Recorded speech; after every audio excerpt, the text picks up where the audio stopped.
Hospitality is the core of Afghan culture. When you go to any Afghan home, you are the king. The guest is the king.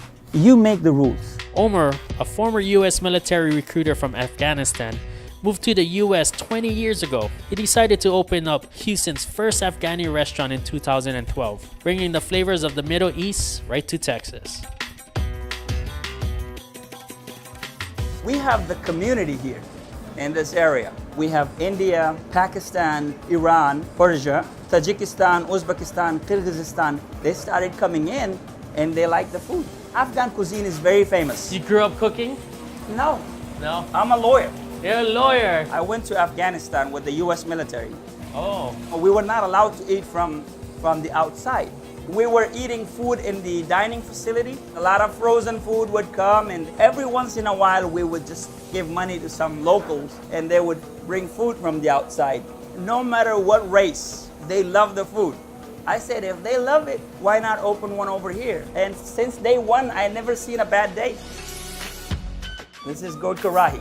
Karahi is the pot. Any meat that you put inside, to cook it inside a karahi, they call it karahi. If it is chicken, it's chicken karahi. This is serrano pepper, salt. This is cilantro seeds. This is our cumin seeds. It's gonna be delicious.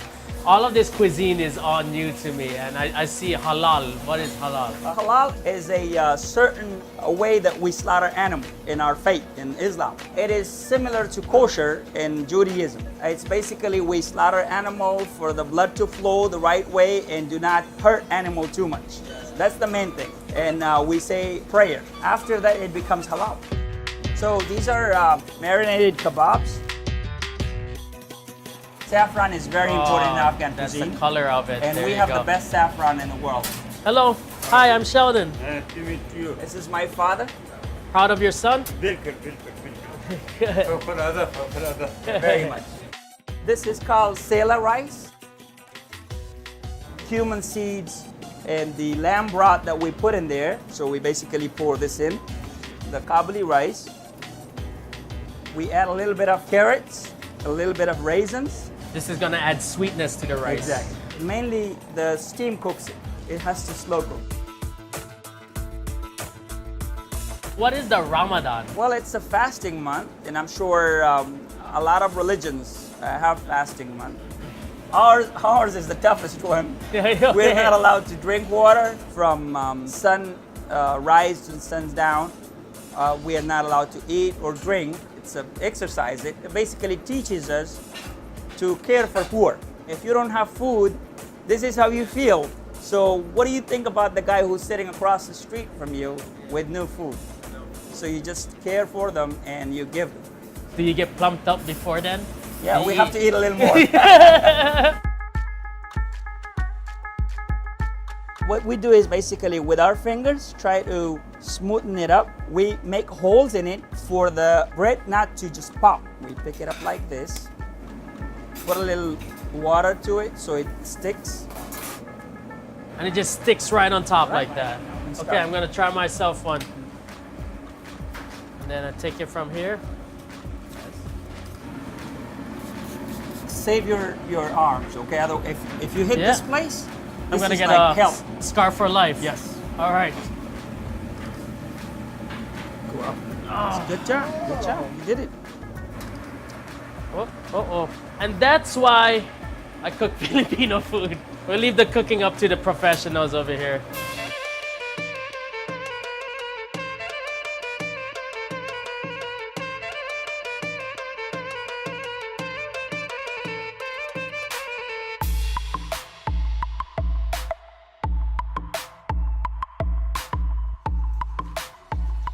Yeah, please. Okay, let's eat.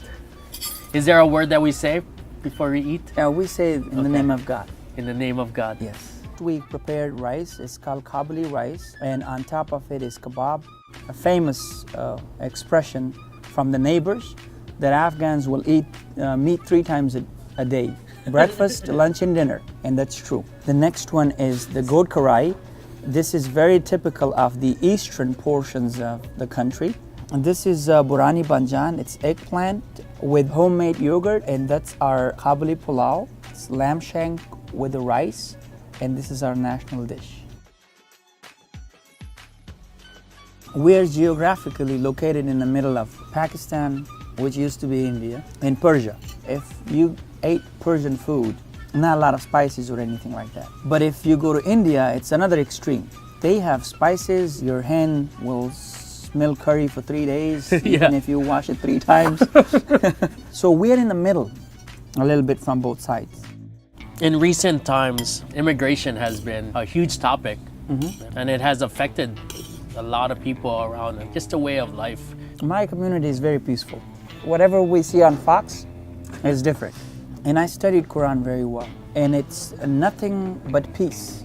I'm sure in Bible is the same way. You can interpret the same thing different ways. People are manipulating, misusing some of the verses. God says, "Lakum dinukum walidin."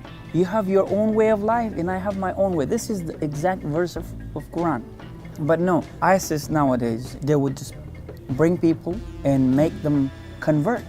No, but the Quran says, let them have their own way of life. In the time of Muhammad, peace be upon him, one of his neighbor was Jews, the other one Christian, and he was in the middle. How come he lived with these two guys and I cannot live with these people? You turn on any channel, you go to the Middle East, you will see negative stuff about the West. You come to West and you will see negative stuff about the East. That's the manipulation in the religion, and it's just political, I think. Everyone that we've met is all about the giving back to their community, and you guys are living right next to each other. The next exit, it's right into Chinatown. The next exit is right into Little Nigeria. Yes. And you guys are all living here together in Houston. That's true. Houston, I won't trade it for any city in the U.S. Sorry, New Yorkers. I was a recruiter for the military, and I traveled all across the U.S. I've seen probably over 40 states. And no matter where I go, this place, attracts me.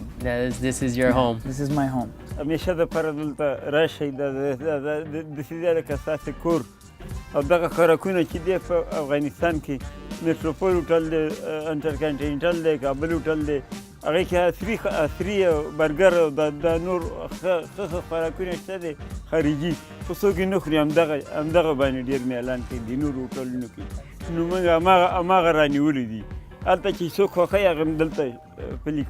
Consider this your home. If you are in the area and sometimes you wanted to come, feel comfortable. Come here, stop by, and pay a visit and be my guest, he said. Thank you so much. How do you say? Manana. Manana. Manana, dear Mirabani, Manana, dear. Lettuce, tomatoes, avocado, grilled onions, cilantro, jalapenos, and a lime to it. That's the famous gordita.